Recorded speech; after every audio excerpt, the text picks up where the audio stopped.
Sa isang malayong baryo sa Mindanao, nakatira ang pamilyang Maglupang. Simple lang ang kanilang pamumuhay. Hindi mayaman, hindi rin naman mahirap. Kahit papaano ay kinakaya silang buhayin ng pagsasaka ni Mang Tony. May sarili kasi silang taniman ng mga gulay. Ilang ektarya din yon. Kaya sa tulong ng kanilang sakahan, natustusan ni Mang Tony ang pag-aaral ng dalawa nitong anak. Si Obeng at ang nakababata nitong kapatid na 15 anyos na si Onyok. Nasa high school na ang dalawang binatilyo at dahil bakasyon pa noon, tumutulong naman sila sa pagsasaka sa kanilang ama at ina. Dahil doon, mas napapadali ang kanilang trabaho. Mas napapabilis din ang pag-angkat nila ng mga gulay patungo sa ibang rehiyon. Kahit napayak lamang ang kanilang pamumuhay, ay masasabi ni Obeng na kontento na sila. Masaya ang kanilang pamilya. Walang kaaway, walang sakit, at malulusog ang kanilang mga pangangatawan. Para kay Obeng, wala na silang mahihiling pa. Akala niya kasi paraiso na ang kanilang kapalaran. Ang hindi nito alam, may paparating palang kalbaryo sa kanilang pamilya. Obeng, malakas na ang ulan. Ang mabuti pa umuwi ka na muna sa bahay. Tingnan mo ang lagay ng kapatid mo. Alam mo naman na may sakit yun ngayon. Ikaw nang bahala, ha? Halos 30 minutong lakaran din ng kanilang sakahan mula sa kanilang bahay. Inabutan na sila ng malakas na ulan doon dahil sa sobrang sama ng panahon. Pero, teka ma, paano kayo rito ni Papa? Ano ka ba? Ligtas naman kami ng papa mo rito kahit na malakas ang ulan at hangin. Gawa naman sa batong silungan natin dito eh. Sige na, mas importante ang kapatid mo sa bahay. Dali ka. Bago umalis ay nagpaalam pa si Obeng sa kanyang ama na abala sa pagpapasok ng kanilang mga naani sa loob ng silungan. Pero dahil malakas ang ulan ay hindi siya nito narinig. Tinakbo ni Obeng ang daan kahit na maputik at madulas. Nang makarating siya sa bahay nila ay inabutan niya si Onyok na nakahiga pa rin sa kanilang papag. Palagay ni Obeng ay hindi pa rin yun tumatayo mula ng umaga. Sa pag-aalala ay agad niyang nilapitan si Onyok at saka ginalaw. Onyok? Onyok? Uy! Ayos ka na ba? Makailang ulit pang kinalabit ni Obeng ang kapatid para lamang magising. Mga ilang sandali lang ay dumilat na rin yun. Kuya? Oo, ako nga. Bakit? May nararamdaman ka pa bang masakit? Dahan-dahan bumangon si Onyok. Tumingin pa ito sa labas ng bintana. Nang makitang malakas ang ulan, ay saka ito nagsalita. Umuulan din kuya. Nandito pa kanina yung lalaki. Ano? Lalaki? Sino yun? Lalaki, payat. Nakasuot siya ng kulay itim na mahaba, apot sahig. Tapos marami siyang suot na alahas, kumikinang. Ang sakit nga sa mata ng iba eh. Uy, Onyok, baka nananaginip ka lang. Wala naman lalaki dito sa bahay kundi tayo lang ni Papa. Mag-isa ka lang dito mula kaninang umaga. Panaginip? Oo. Baka nananaginip nga lang talaga ako. Umuulan din kasi sa panaginip ko eh. Tapos kanina, parang nakita ko siya dyan sa gilid ng pinto ng kwarto natin. Baka nga, siguro nga panaginip lang. Huminga ng malalim si Obeng at saka umupo na rin sa paanan ng binatilyo. Kinabahan naman ako sa iyo. Kala ko naman may nakikita ka nang hindi namin nakikita. Ang weirdo. Parang totoong-totoo kanina'y nakita ko eh. Teka, wala ka na bang lagnat? Napaisip sandali si Onyok at saka sumagot sa nakatatandang kapatid. Yung lalaki sa panaginip ko, kuya. Hinawakan niya ako sa panaginip ko. Tapos, paggising ko, ayun, maayos na yung pakiramdam ko. Ginamot niya kaya ako? Natawa si Obeng pero baka sa mukha nito na medyo naiilang na rin siya sa kawirduhan ni Onyok. Yung kasi ang unang beses na naging gano'n ng binatilyo. Aba, ewan ko sa'yo. Panaginip mo yan eh. Ngayon lang ako na naginip ng ganito. Hindi kaya may ibig sabihin yun? Hindi lahat ng panaginip may ibig sabihin. Ang iba sa kanila, dala lang ng pagod at pag-iisip natin ng kung ano-ano. Kaya ikaw ha, huwag mo nang masyadong iniisip yung mga bagay na yon. Kung magaling ka na, abay bumangon ka na dyan. Doon ka na sa sala at magluluto ka na makakain mo. Maraming salamat kuya. Sabay na silang lumabas ng silid.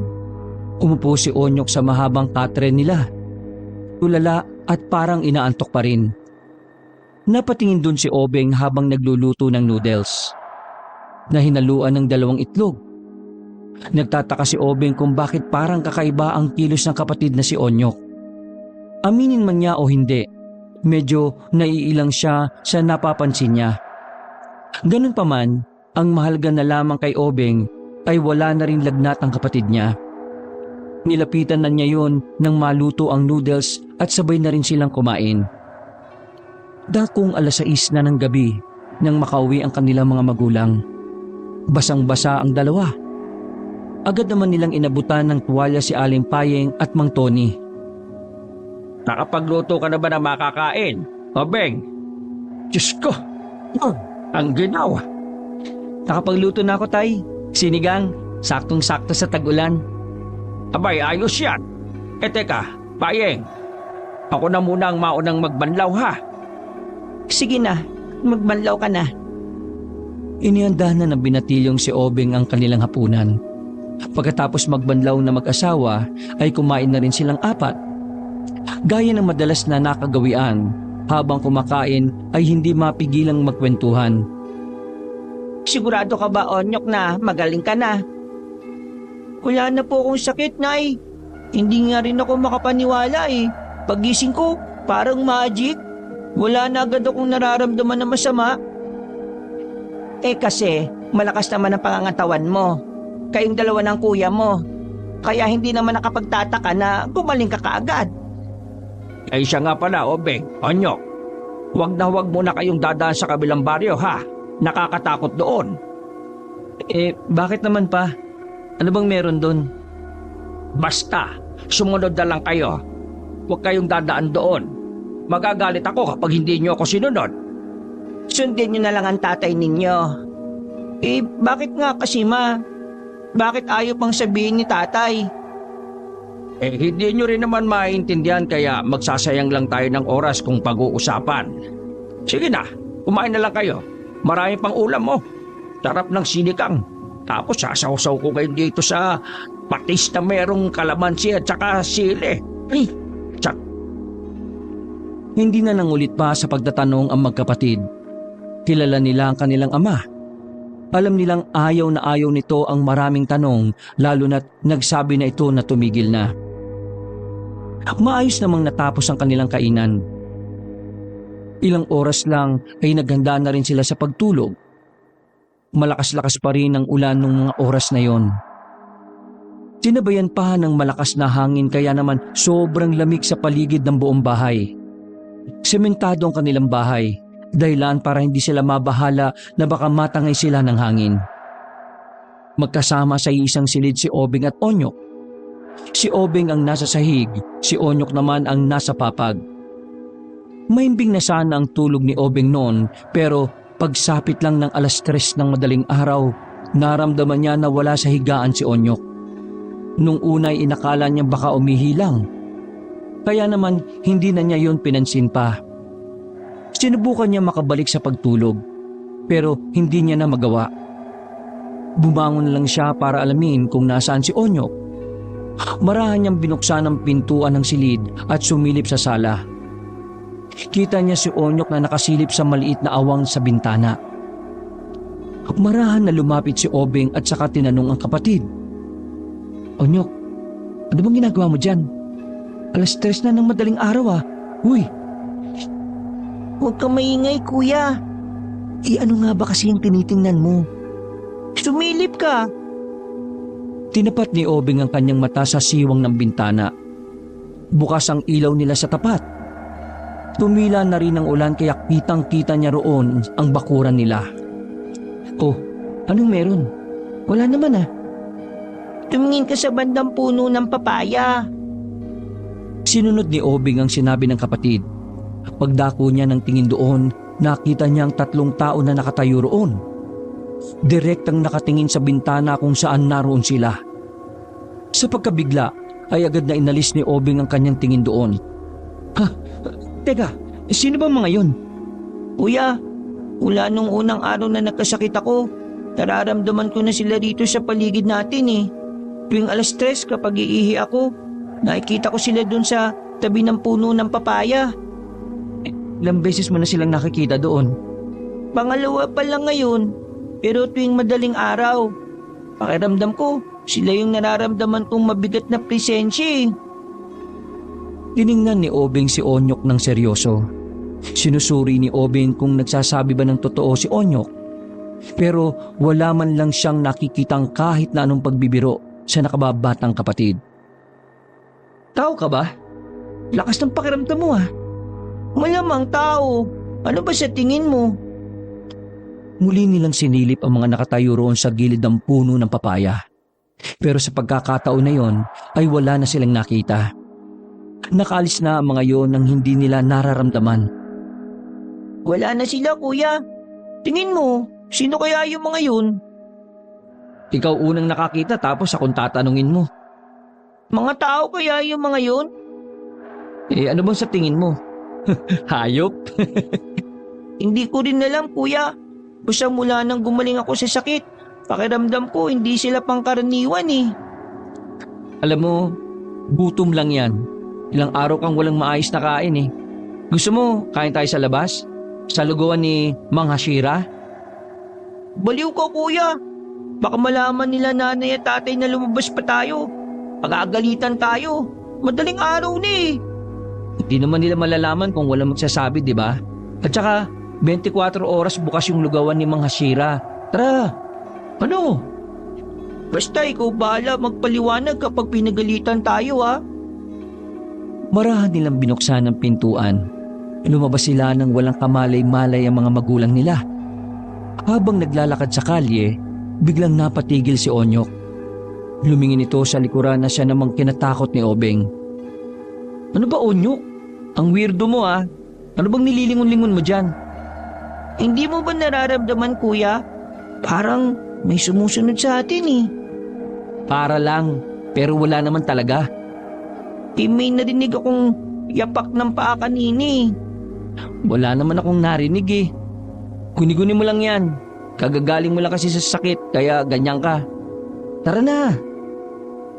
Inakbayan na ni Obing ang kapatid. Pinilit na lamang niya itong maglakad.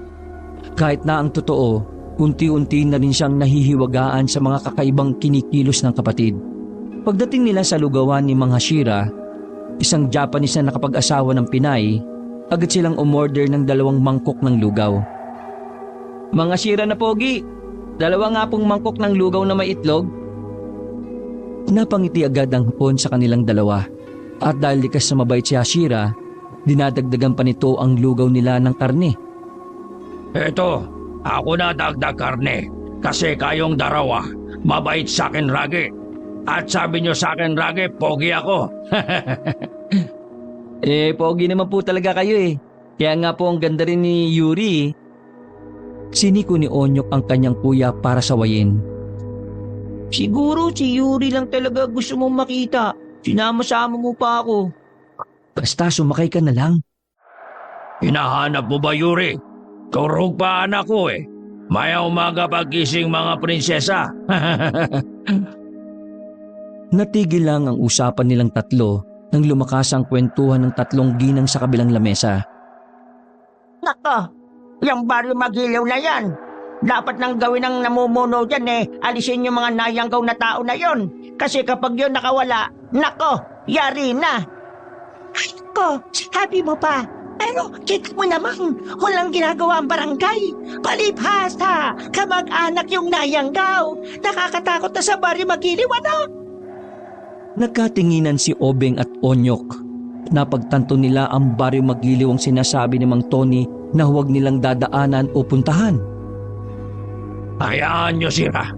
Ganyan talaga matatanda. Kung ano-ano narang kwento. Pati rangaw idadamay pa.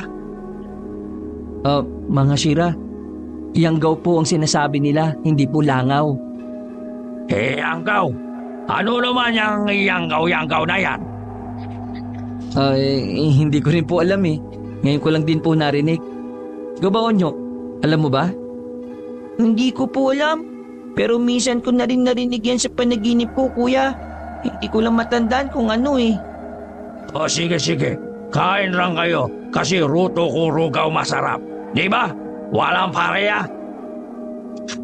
Opo, masarap po talaga itong lugaw ninyo. Sus, sip-sip ka lang kay mga siri. Pagkatapos nilang kumain ng lugaw ay agad na rin silang umalis doon. Sa hindi inaasahang pagkakataon, parehong naging interesado ang magkapatid sa Baryo Magiliw. Batid nilang maaring ikagalit yon ng kanilang ama, pero mas nangibabaw sa mga sandaling yon ang kuryosidad. Kuya, sigurado ko ba sa naisip mo? Hindi kaya mayari tayo nito kay tatay? Mayayari tayo kung may magsasabi. Yan ka na naman eh. Puro ka ganyan eh. Paano kung magising silang dalawa tapos malaman na bukas ang pinto? Diyari tayo. Bakit? Ayaw mo bang malaman kung anong meron sa Baryo Magiliw? Gusto. Pero kasi kuya, madaling araw eh. Alanganin. Di sige, bumalik na lang tayo. Anong bumalik? Ayun na yung Baryo Magiliw oh. Akala ko ba ayaw mo? Paano ako ayaw eh? Nandito na tayo. Iiling-iling si Onyok nang maglakad sila papalapit sa bungad ng baryo.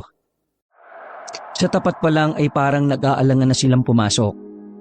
Aalis na sana ang dalawa na makarinig sila ng malakas na sigawan. Malapit lang yun sa bungad, kaya kahit may halong kaba na nararamdaman, naintriga ang magkapatid kaya pumasok na rin sila. Tumungo sila sa bahay kung saan nagmumula ang mga sigawan.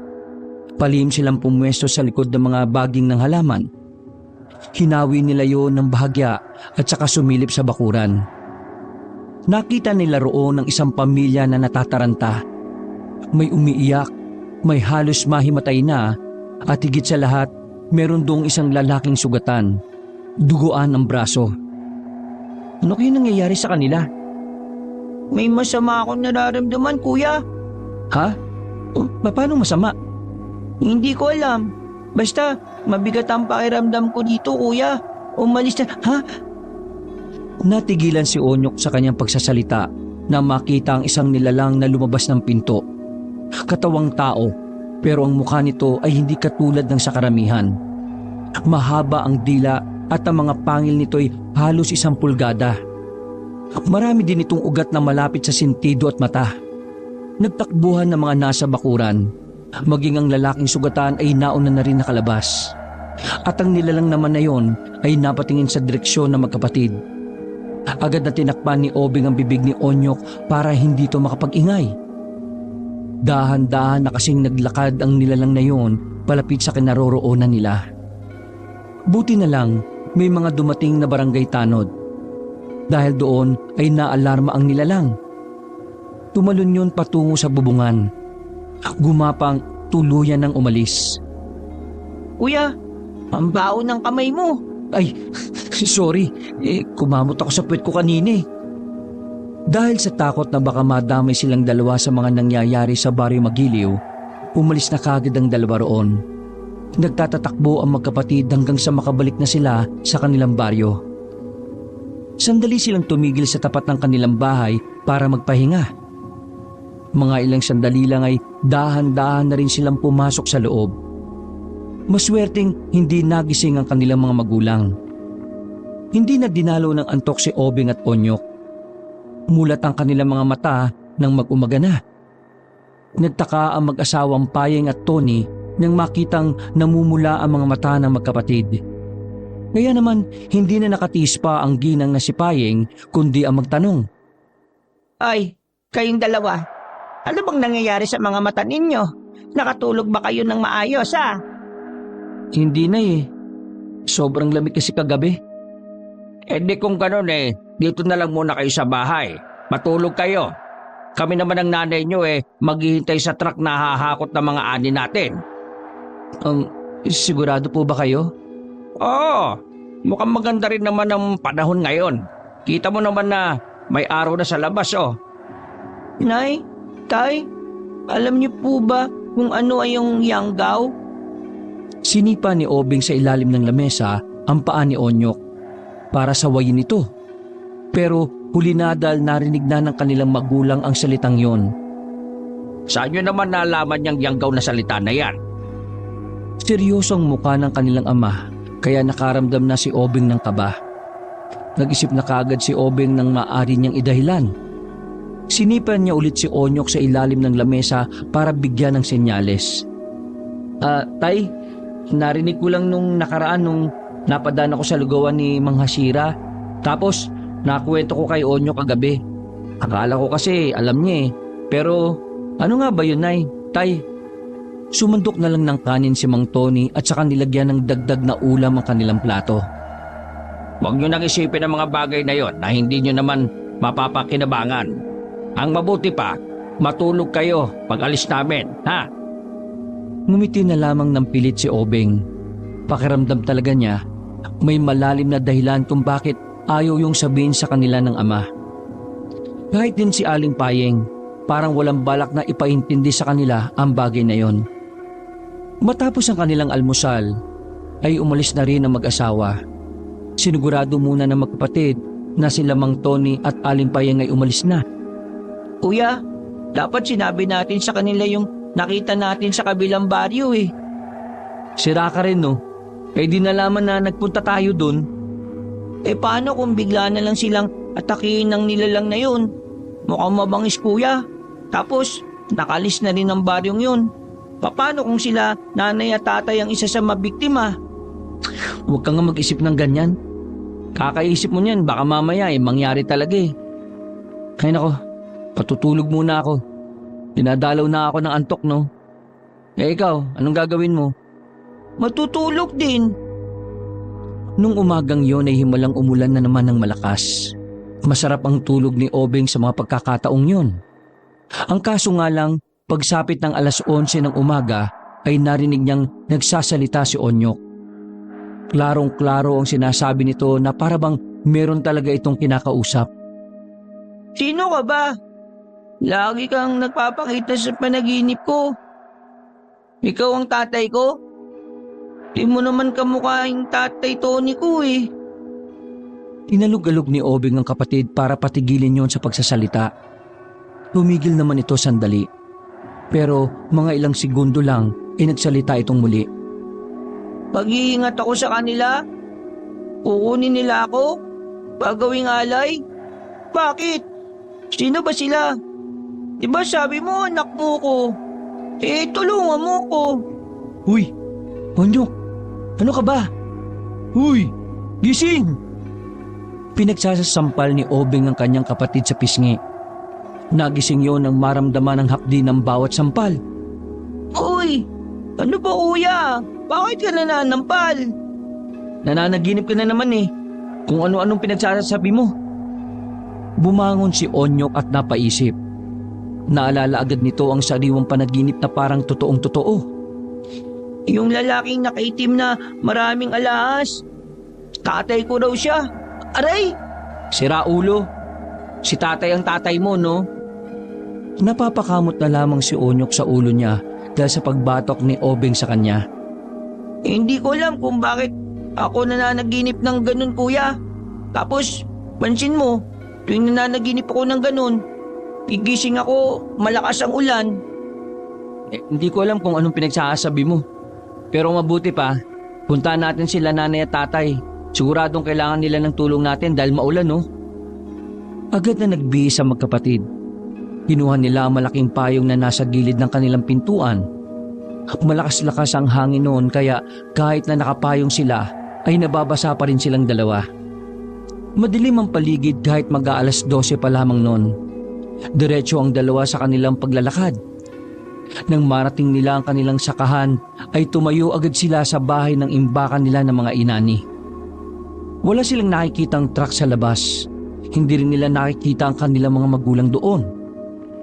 Kaya nang makalapit na sila ay mabilis nilang kinatok ang pintuan. Nay! Tay! Kami to!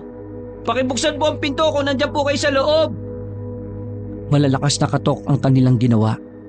Kaya wala pang 1 minuto ay nagbukas na yon.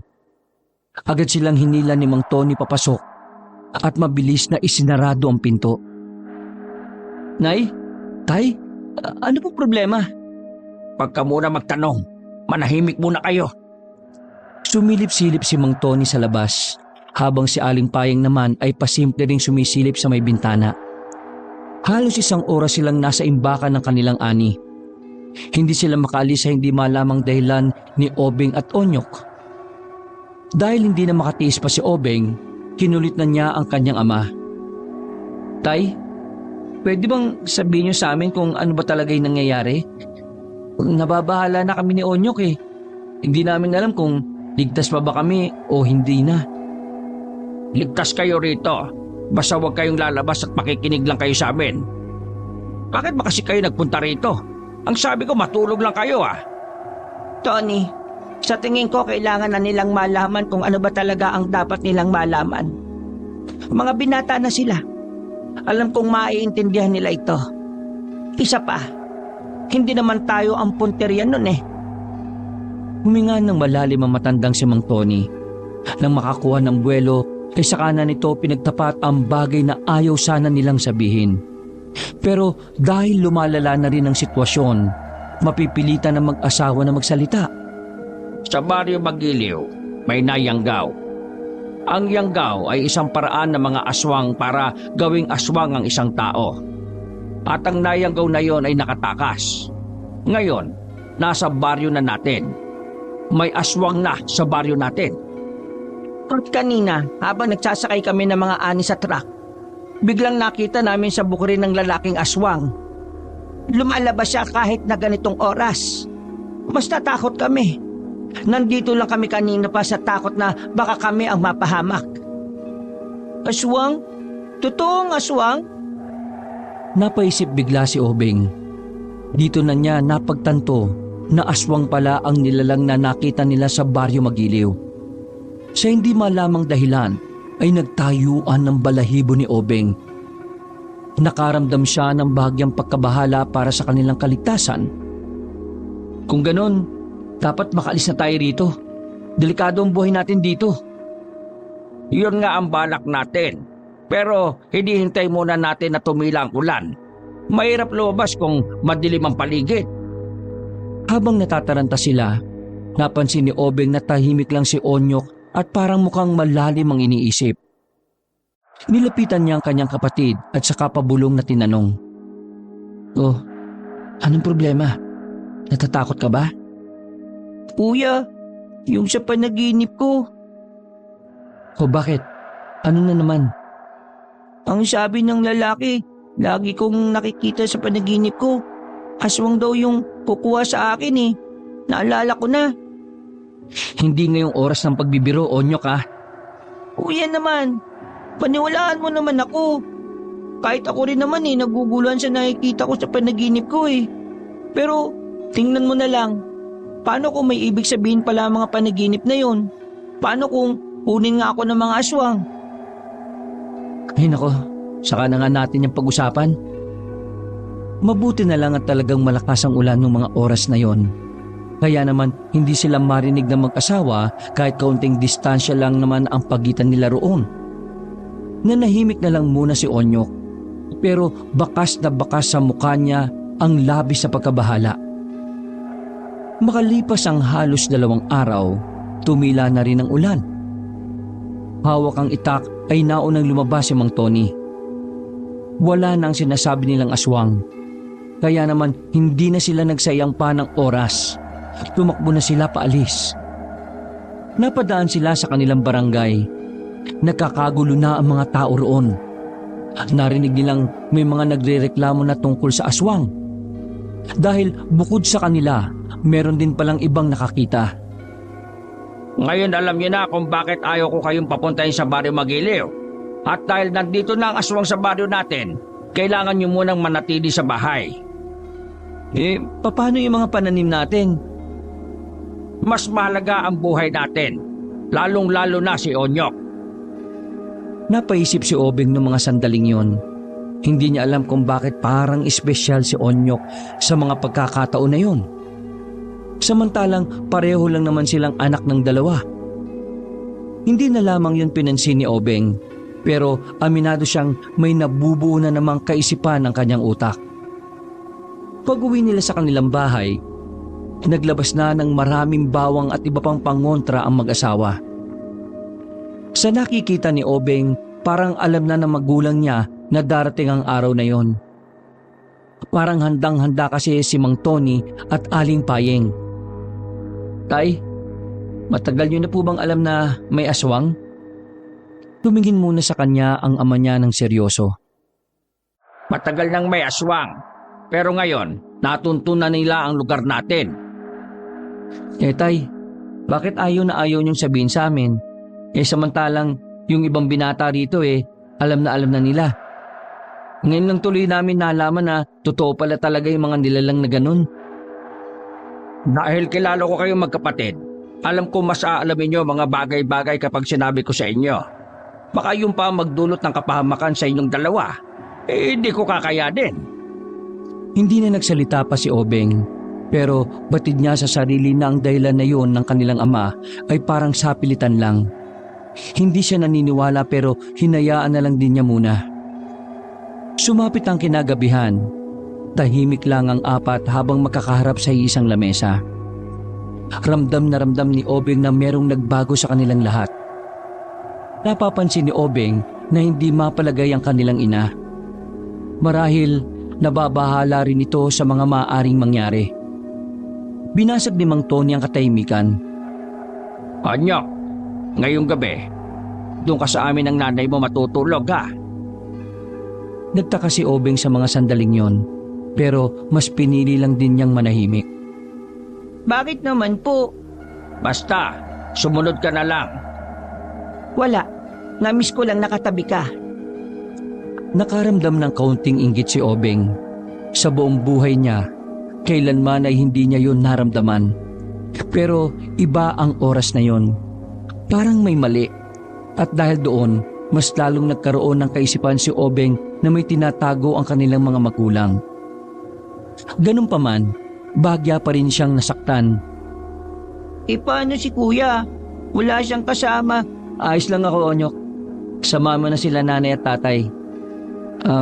Tapos na po ako kumain. Kinabigla na mag-asawang Tony at Payeng ang inasal ni Obeng. Pero napagtanto nila na nagseselo si Obeng. Napailing na lamang si Mang Tony at napasabi ng, Hindi pa ito ang oras. natapos ang kainan nila ng malamya. Walang kwentuhan, walang tawanan.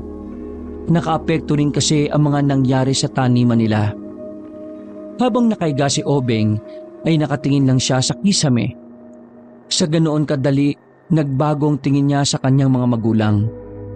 Bigla na lang niyang naisip kung ano nga ba ang meron kay Onyok at bakit bigla na lang yung naging espesyal. 10:00 ng gabi, pinuntahan siya ni Onyok sa kanilang kwarto. Gising pa rin si Obeng sa mga pagkakataong yon. Oh, bakit nandito ka? Tulog na si nanay at tatay. Gusto lang kitang kumustahin dito, kuya. Galit ka ba sa akin? Baliw, bakit naman ako magagalit sa'yo, no? Kasi ako lang yung gusto nilang makatabi. Para yun lang magagalit na ako. Pumasok si Onyok at saka umupo sa gilid ng pintuan. Alam ko, kuya, nagtataka ka. Ako din naman nagtataka rin kung bakit parang bigla na lang ako naging sobrang halaga. Yung bang tipong langaw bawal akong dapuan?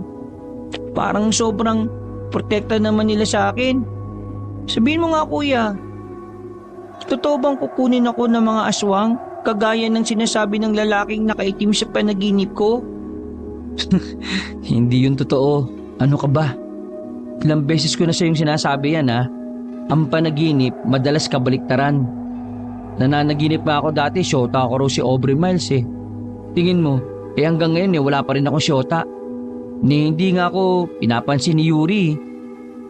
Kahit na papaano ay gumaan ang kalooban ni Onyok sa sinabing yon ni Obeng. Ayos na sana ang kanilang usapan, nang biglang makarinig sila ng mga kakaibang kaluskos sa kanilang paligid. Nagtinginan muna silang dalawa, pero kalaunan hindi na rin nakatiis si Obeng na alamin kung ano yon.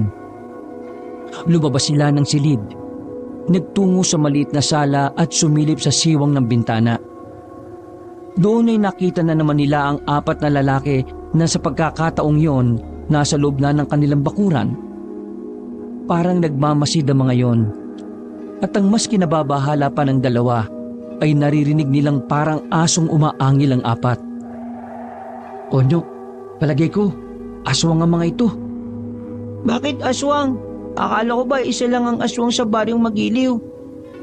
Hindi mo ba naisip na kaya may niyanggaw, may nangyayanggaw, may iba pang aswang? Hindi makapaniwala si Onyok sa kanilang nakita. Mabuti na lang, naglagay sila ng mga bawang sa bawat kanto ng kanilang bahay. Nang mapansin nila na lalapit sa bintana ang mga yon, umupo na sila at sumandal sa dingding. Huwag kang maingay. Narinig nilang parang binubuksan ng kanilang bintana. Pero dahil pati yun ay may maliit na kandado, ay hindi yun masira ng nasa labas. Bumalik na lang tayo sa susunod na gabi. Mahirap makapasok sa bahay nila. Pero sa susunod, kailangan na natin siyang makuha para sa ating pinunong aswang. Sa narinig nilang yon ay nagtindigan ng kanilang mga balahibo. Doon na nakumpirma ni Obeng na talagang puntirya ng mga aswang ang kanyang kapatid. Ang iniisip niya lang, bakit si Onyok lang ang pinupuntirya ng mga yon? Umalis sa mga aswang. Nakita pa ni Obeng sa labas na tumalo ng mga yon sa mga puno. Dahil na naman sa kanilang nakita, mulat na naman ang mata ng magkapatid. Hindi sila dinadalaw ng antok dahil sa kung ano-ano ang iniisip nila. Sabi ko sa iyo kuya ako ang gusto nilang kunin Siguro kaya sila nangyayanggaw para mas marami silang kumuha sa akin. Para mas maging madali ang gusto nilang mangyari. Napapailing na tumugon si Obeng. Bakit naman ikaw ang gusto nilang makuha? Ano ba meron sa iyo? Pwede namang ako, di ba? Hindi ko alam kuya. Pero sa palagay ko talaga may kakaiba sa akin Kakaiba? Paano kakaiba? May mga pagkakataon na may mga naririnig akong mga boses na hindi ko alam May mga nagsasabing boses na bumalik na raw ako sa Biringan kasi mas ligtas daw doon. Ano? Biringan? Ano naman yun? Hindi ko rin alam kuya Tuwing naririnig ko sila, bigla-bigla ding nawawala ang mga boses kaya wala akong pagkakataon para makapagtanong. Pero tingin ko, may alam sila nanay at tatay kung bakit ako nagkakaganito. Dati ba nananaginip ka rin ba ng kakaiba? Nakakarinig ka rin ba ng kung ano-ano? Hindi kuya, ngayon lang. Mula nang magkasakit ako, parang may mga nagbago Doon nagsimula ang lahat. Huminga ng malalim si Obeng. Hindi niya alam ang gagawin kung papaanong malalaman ng mga dahilan kung bakit nangyayari yun kay Onyok. Wala rin namang kasing albularyo sa kanilang lugar. Wala rin namang eksperto pagdating sa panaginip. Dakong 2:00 na ng madaling araw, nang makaramdam ng antok si Obeng at Onyok. Natulog si Onyok kasama si Obeng. Kaya kinaumagahan, natatarantang binuksan ng mag-asawang Tony at Payeng ang kanilang silid. Yun ay para malaman kung naroon ba si Onyok. Nakahinga ng maluwag ang mag-asawa nang malamang nasa maayos na kalagayan lang si Onyok.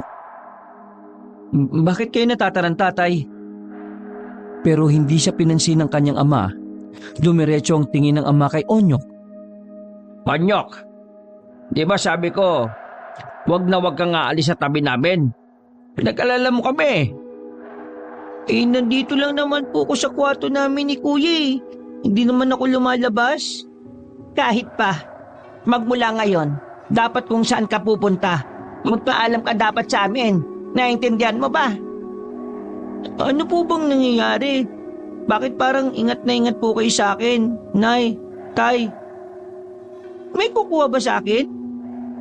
Sandaling natameme ang mag-asawa dahil sa tanong na yon. Hindi nila alam ang sasabihin kay Onyok. Nay, Tay, Nay, Tay, kung may alam kayo, sabihin nyo na. Baka mamaya nasa panganib na pala ang buhay namin tapos wala naman kaming kaalam-alam. Tay, aminin niyo na po sa akin. Kukunin ba ako ng aswang? Ano bang sinasabi mo dyan? Bakit ka naman kukunin ng... Kagabi, narinig namin ni Kuya Obeng na may tao sa labas eh. Akala namin tao, pero aswang sila. Sinabi nila na meron silang kukunin sa bahay na tao. Naisip ko, malabo naman kasi kung kayo yun. Dapat sa bukidin pa lang, ginawa na nila. Malabo rin naman si Kuya kasi kung si Kuya, dapat pinuntahan na nila sa bintana. Kasi nakabukas lang naman ang bintana sa kwarto namin eh. Kaya ang iniisip ko, baka ako ang tinutukoy nila. Walang kukunin dito. Tay, nananaginip ako. At ngayon, malinaw na ang panaginip ko. Nakakita ako ng mga engkanto sa panaginip ko. Sinasabi nila sa akin na umuwi daw ako ng Biringan dahil mas ligtas ako doon eh.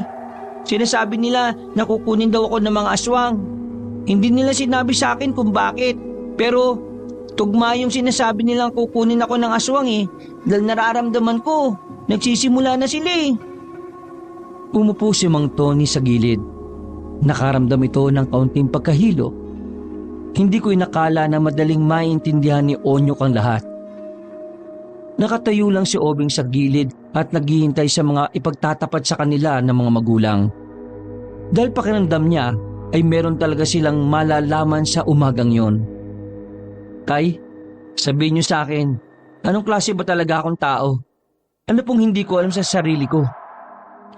Tony, sabihin na natin kaya. Ganon din naman eh. Malalaman at malalaman niya dahil tumatagal, nangyayari na ang ayaw natin mangyari para sa kanila. Ipagtatapat ko ang tungkol sa katauhan mo, Onyok.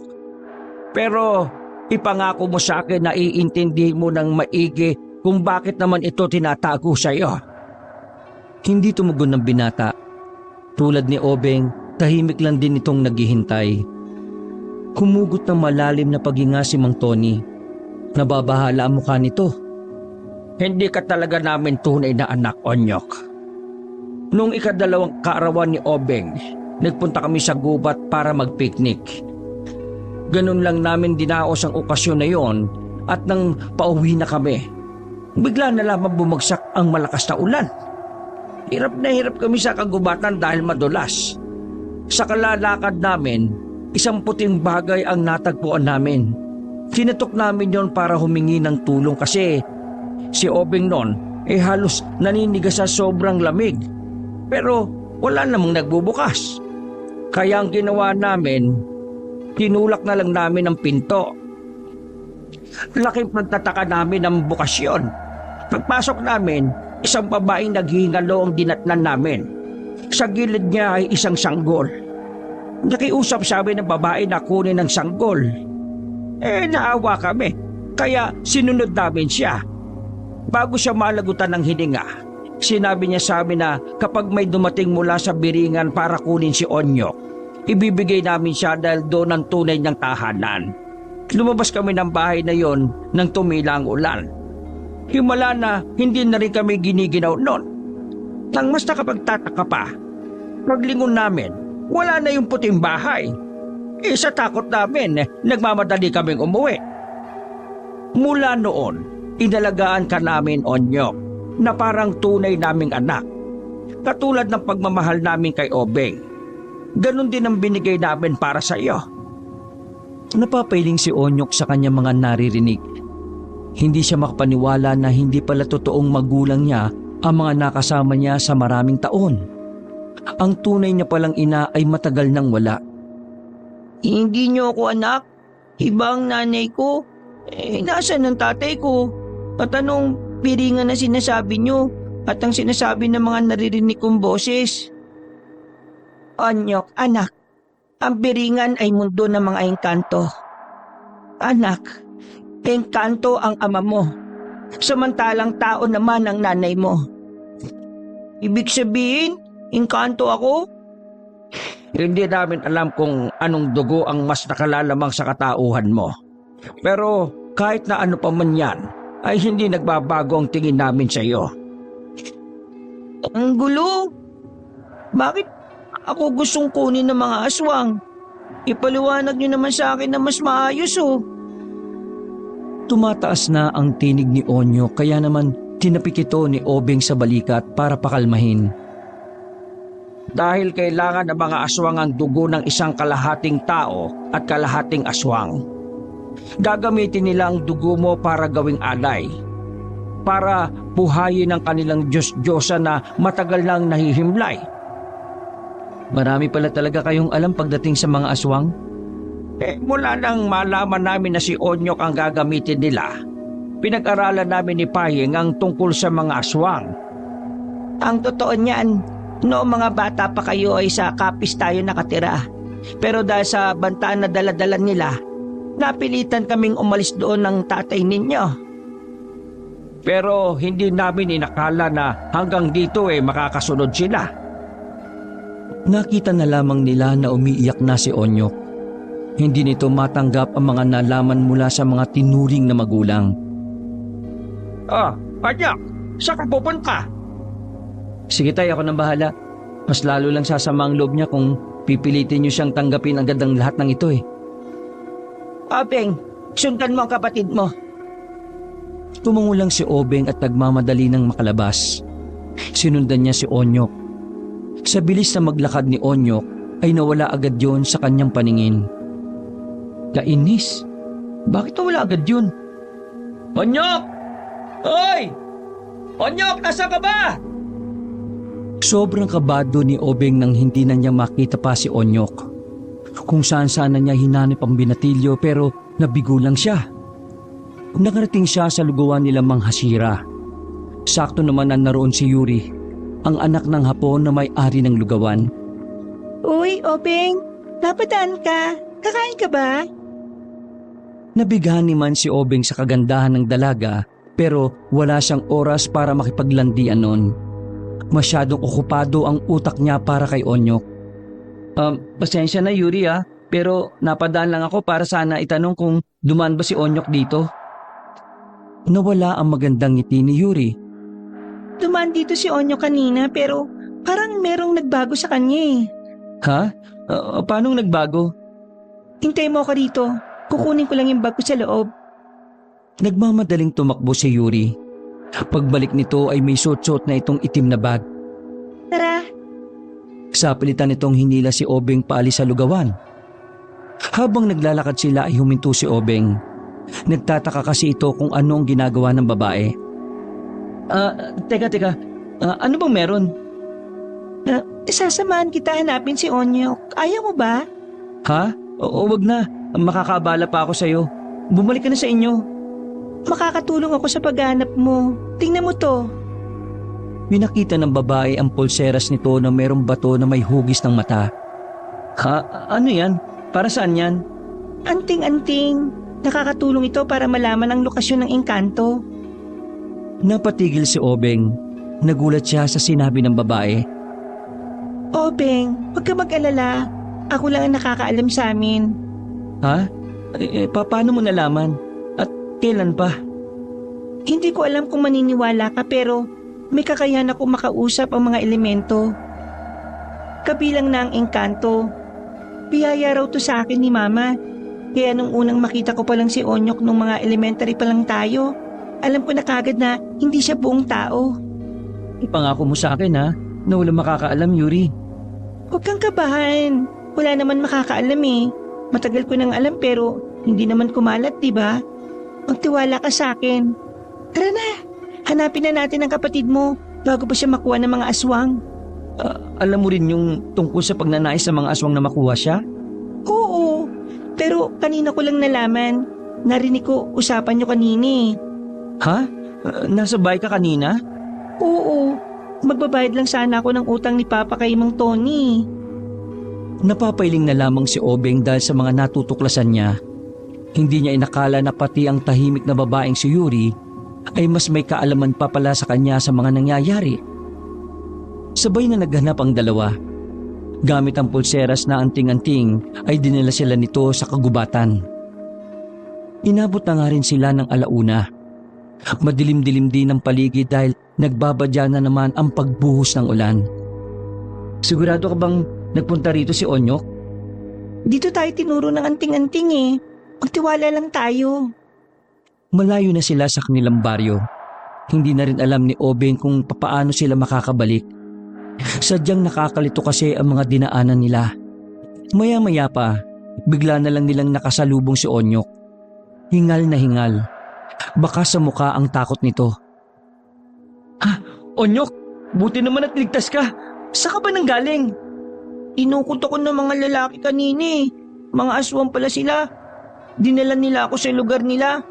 Hindi ko alam kung anong lugar basta marami sila nun kuya eh. Paano ka nakaligtas? Nasaktan ka ba? Nakaligtas ako. Hindi ko rin alam eh. Basta nang hawakan ko ang itak, parang nawala ako sa sarili. Nagkamalay na lang ako nang makita kong nakahandusay na yung ibang aswang eh. Pinatay ko sila pero hindi ko alam kung paano ko nagawa eh. May engkantong sumapi sa katawan mo kaya mo tinalo yung mga aswang. Kuya, bakit kasama mo yan? Bakit? Alam na ni Yuri ang tungkol sa'yo at sa mga aswang. Pero huwag ka mag-alala. Hindi naman niya magsasalita o magkakalat eh. Umumiti pa si Yuri kay Onyok. May sumapi sa akin na engkanto. Ibig sabihin, yung mga engkanto, kakampi ko. Hindi natin sigurado pero sa palagay ko, dahil ayaw nilang maging alay ka, kaya kanila tinulungan. Bakit marami kang alam? Pag ganito-ganito lang ako pero elementary pa lang tayo, pinag-aaralan ko na yung mga kakaibang bagay at nilalang. Kuya, ayos din pala itong mapapangasawa mo eh. Uy, shh! Manahimik ka nga. Pinag-aalala mo sila nanay at tatay eh. Pinahirapan mo akong maghanap sa'yo tapos puro ka namang kalokohan. Umalis na nga tayo. Baka mamaya masundan nila tayo dito. Nakalayo na ako sa kanila. Hindi na nila ako masusundan. Kahit pa, hindi tayo dapat maging kampante. Yuri, natatandaan mo ba yung daan pa uwi? Hindi ko na matandaan eh, pero huwag kayong mag-alala. Kaya ko naman makipag-usap sa mga engkanto. Magtatanong-tanong tayo. Nagsimula na maglakad ang tatlo paalis. Malayo-layo na ang kanilang lalakarin. Nang may madaanan silang malaking puno ng akasya. Huminto si Yuri at hinawakan ng puno. Pumikit pa ito ng saglit. Kaibigan, naririnig mo ba ako? Pwede mo bang ituro sa amin ang daan pabalik? Naliligaw kami. Nakatingin lang ang dalawang binata. Halos 30 segundo namang nanahimik si Yuri. Maya-maya lang ay bigla na lang din itong nagsalita. Maraming salamat at makakauwi na rin kami. Anong sabi? Dito tayo dadaan sa gawing ito, sa kanan, tapos diretso. May makikita na tayong kalsada na may mga dumadaan daw na truck. Naririnig ko rin yung salita niya kaso hindi ko maintindihan eh. O tara na, baka gabihin pa tayo rito. Nagpatuloy sa paglalakad ang tatlo. Buong akala nila ay makakaalis na sila sa gubat na yon. Pero ang hindi nila alam, pinaglalaroan sila ng engkanto na napagtanungan nila. Dahil ang direksyon na kanilang tinatahak ay patungo lang din sa isa pang baryo ng mga aswang. Inabot na tayo ng alas 5 rito. Malapit nang sumapit ng gabi, pero nandito pa rin tayo sa gubat. Tama ba sinabi ng engkantong yun? Ay nako, nakakainis. Mukhang napaglaruan tayo. Napaglaruan? Bakit? Ibang direksyon ang tinuro sa'yo? Parang ganun na nga. Ay naku naman, pambihira naman oh.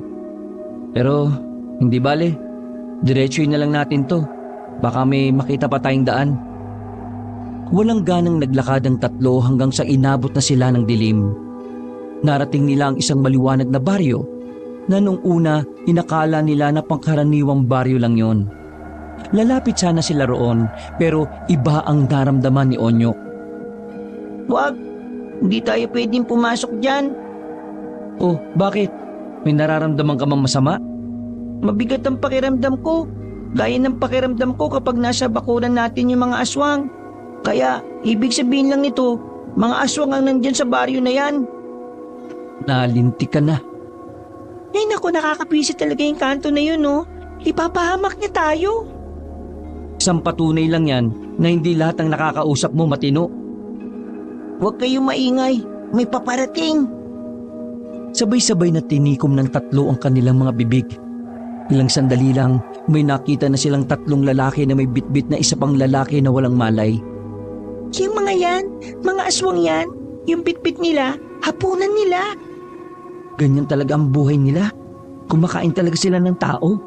Oo, kaya wag tayo magpapahuli kasi kapag nahuli tayo, baka sabay-sabay tayong litsunin.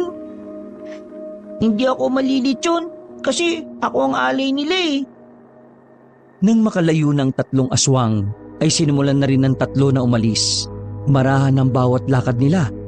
Dahil nasa kilos nila nakasalalay ang kanilang magiging kaligtasan. Nagawa nilang lagpasan ang baryong yon.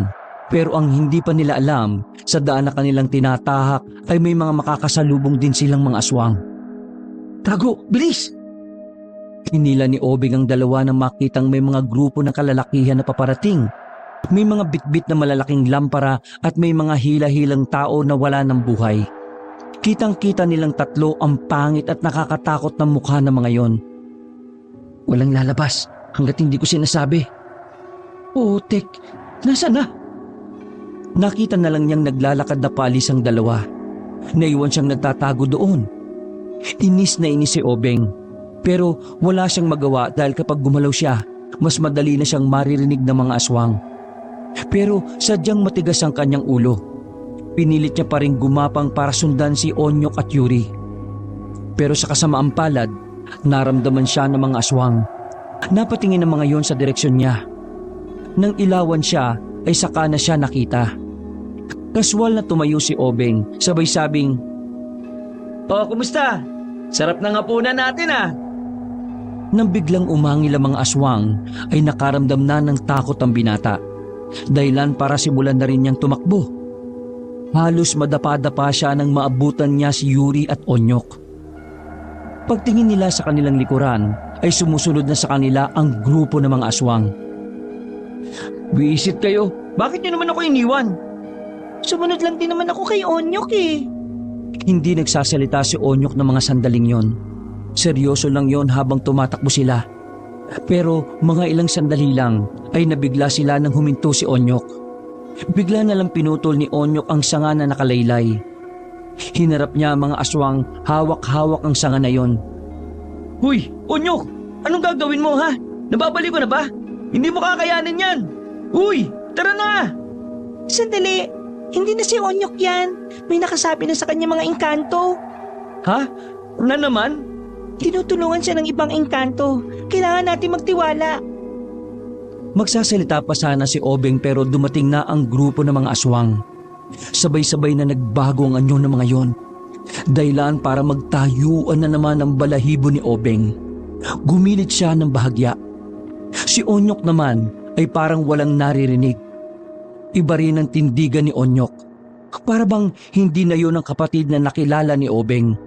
Hawak-hawak ang putol na sanga. Nilusob ni Onyok ang isang aswang na nasa malapit sa kanya. Kunin ng buhay! Siya ang alay! Pinagpapapalo ni Onyok ng sanga sa ulo ang aswang.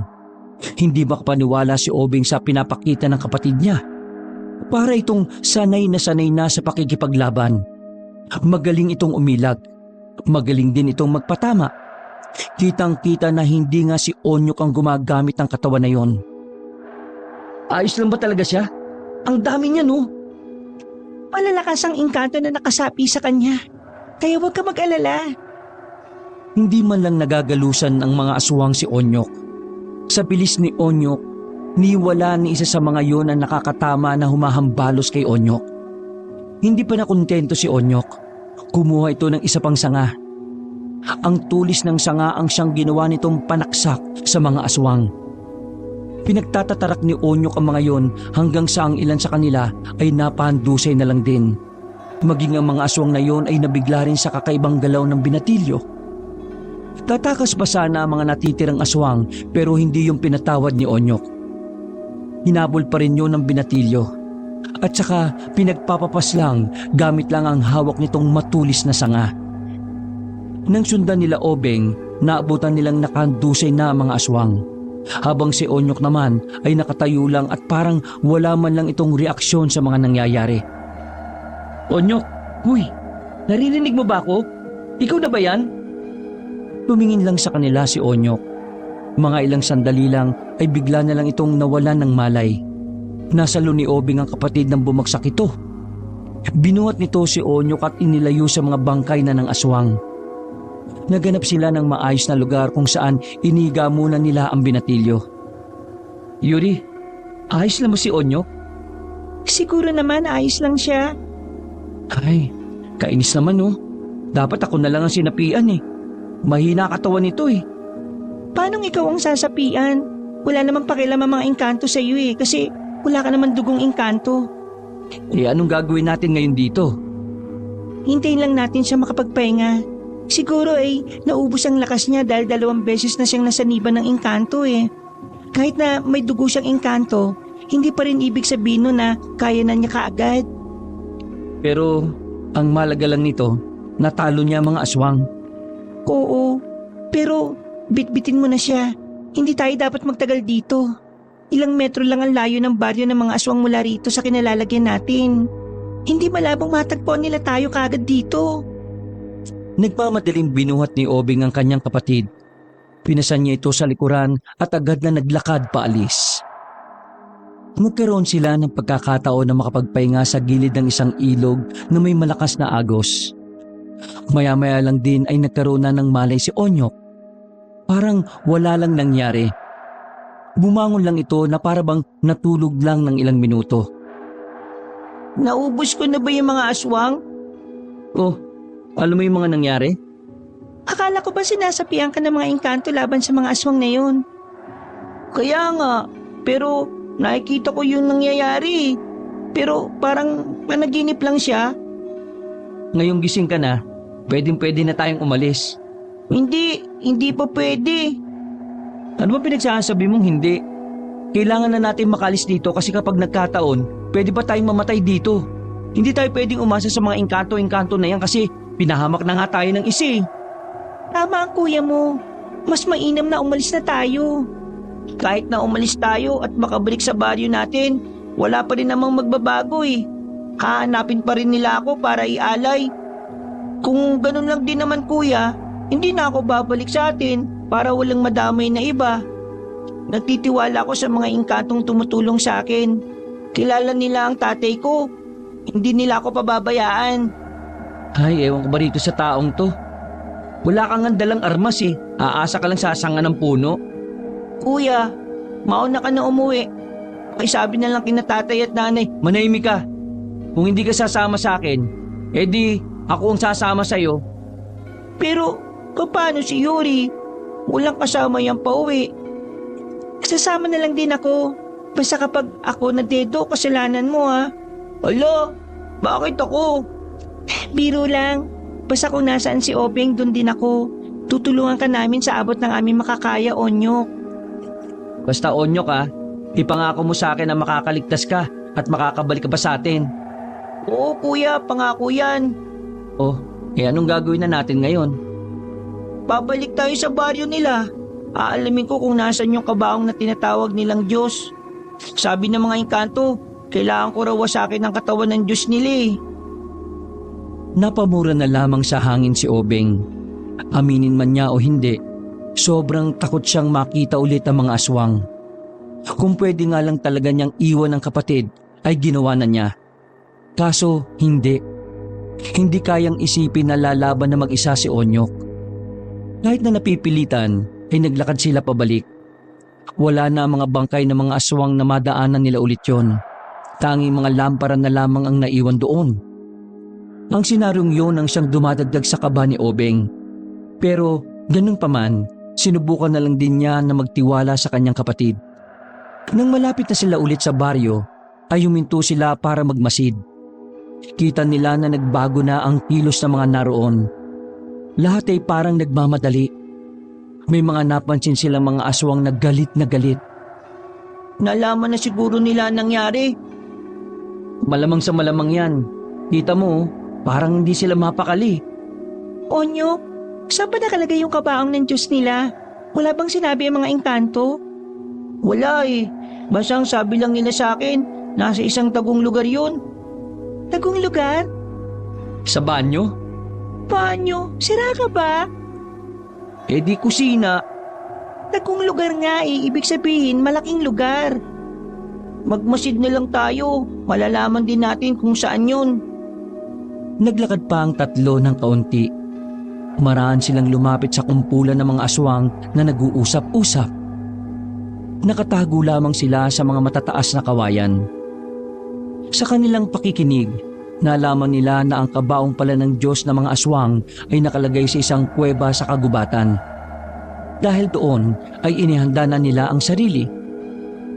Kuya Obeng, nakikita mo ba yung mga itak na yun sa likuran ng bahay? Malamang, may ilaw eh. Kunin mo. Oh, bakit ako? Bakit hindi ikaw? Ikaw tong may sapi eh. Hindi ako pwedeng lumapit eh. Baka maamoy nila yung dugo ko.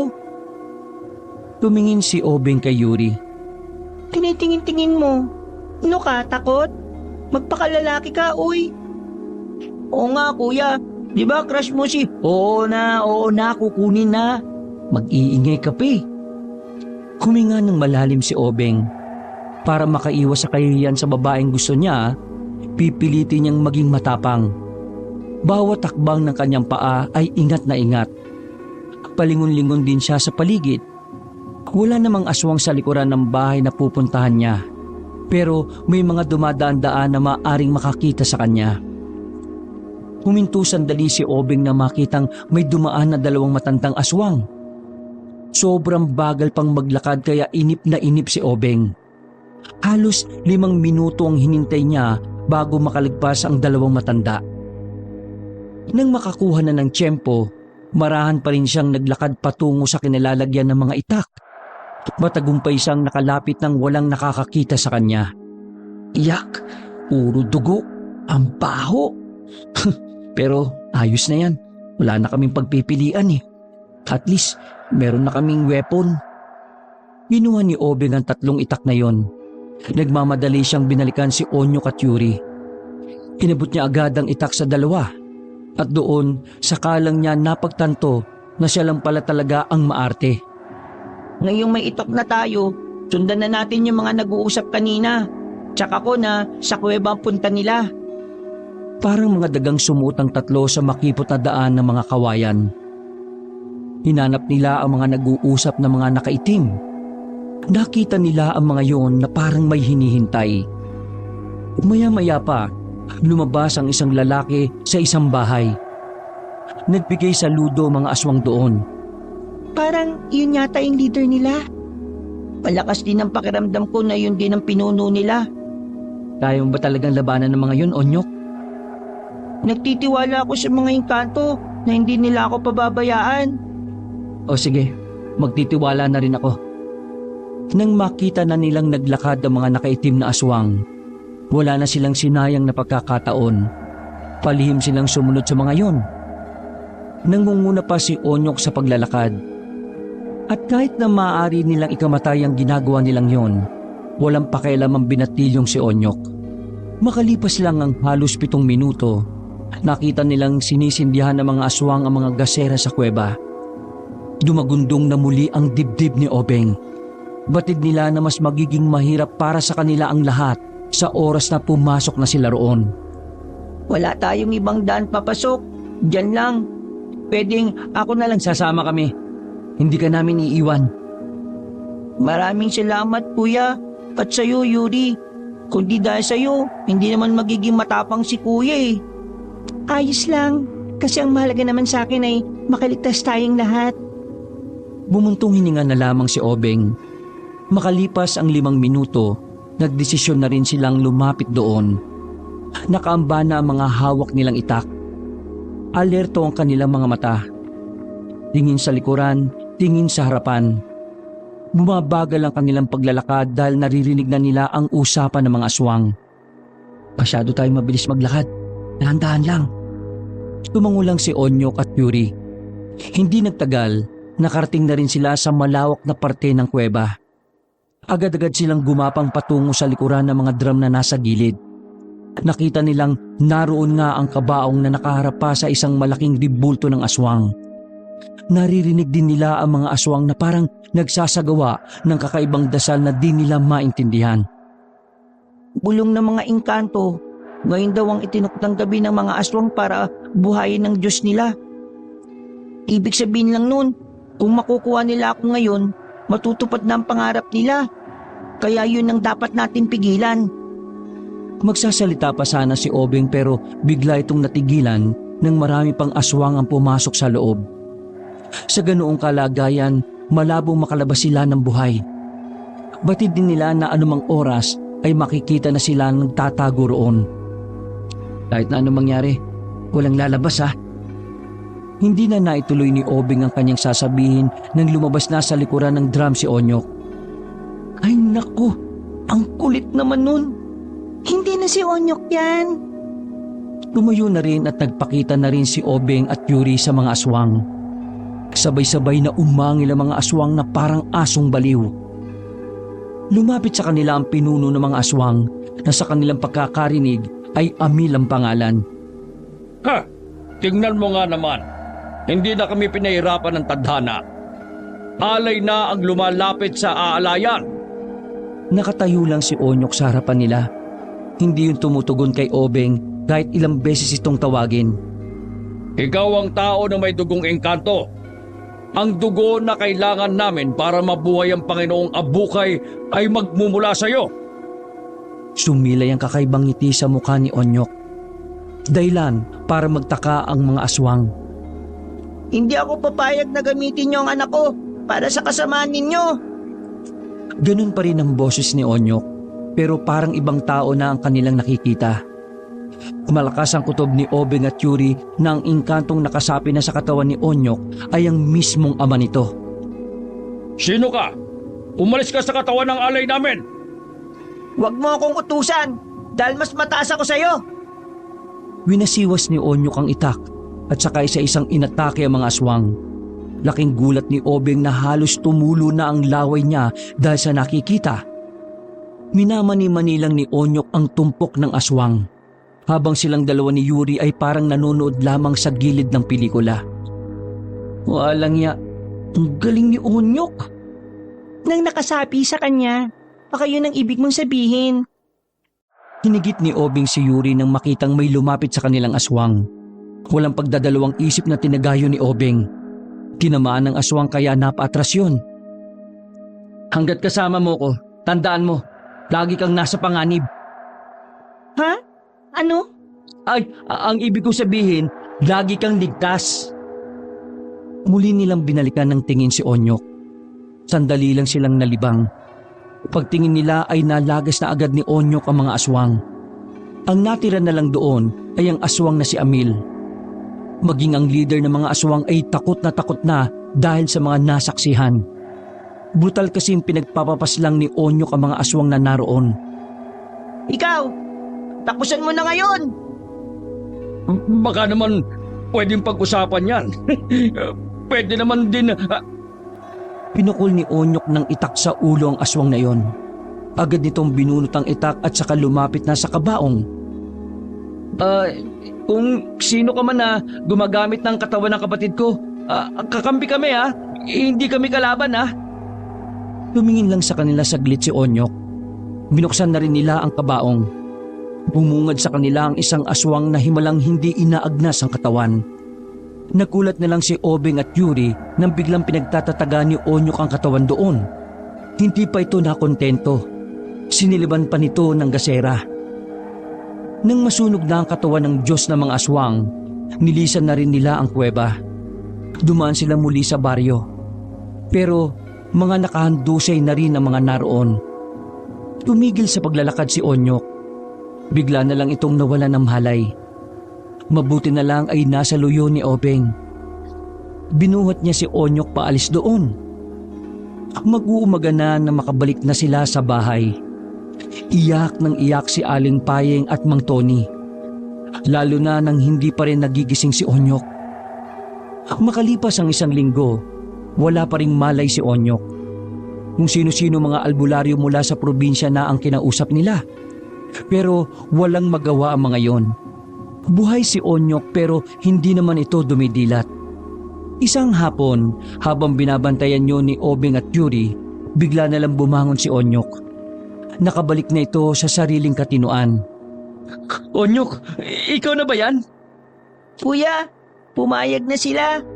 Ha? Anong sinasabi mo? Dinala ako ng tatay kong engkanto sa kaharian nila.